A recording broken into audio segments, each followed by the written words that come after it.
Hi guys, this is Divya from Divya Beauty Clinic. Hello everyone. ఈరోజు నేను చెప్పాలనుకున్న topic ఏంటంటే ఇప్పుడు డైలీ అందరూ day creams, night creams, serums like sun screens ఇవన్నీ యూజ్ చేస్తుంటారు.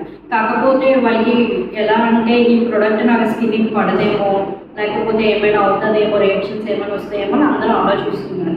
సో మనం ఫస్ట్ ఏమైనా సరే యూజ్ చేస్తేనే మనకు తెలుస్తుంది. ఏ ప్రోడక్ట్ అయినా సరే మనం కొనేటప్పుడు డర్మలాజికల్లీ ట్రస్టెడ్ ప్రోడక్ట్ తీసుకోవడం బెటర్. ఒకవేళ నార్మల్ ప్రోడక్ట్ తీసుకున్నా సరే మనం యూజ్ చేసేటప్పుడు మ్యాక్సిమం 24 to 48 అవర్స్లో మనకు అనేది రియాక్షన్ అనేది వస్తుంది అన్నమాట.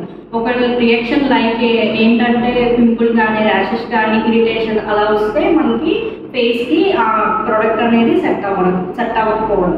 అది ఏం రాలేదు 1 or 2 డేస్లో ఏమి మనకి అనిపించలేదు, రియాక్షన్ ఏమీ లేదంటే ఆ ప్రోడక్ట్ అన్నమాట మన స్కిన్కి సెట్ అయినట్టు.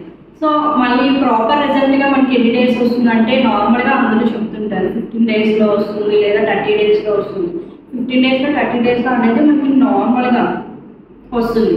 అదే మనకి ప్రాపర్ రిజల్ట్ కావాలి అంటే మ్యాక్సిమం 40 డేస్ వెయిట్ చేయాల్సి వస్తుంది. అప్పుడే మనకి మంచి రిజల్ట్ అనేది వస్తుంది. Thank you guys.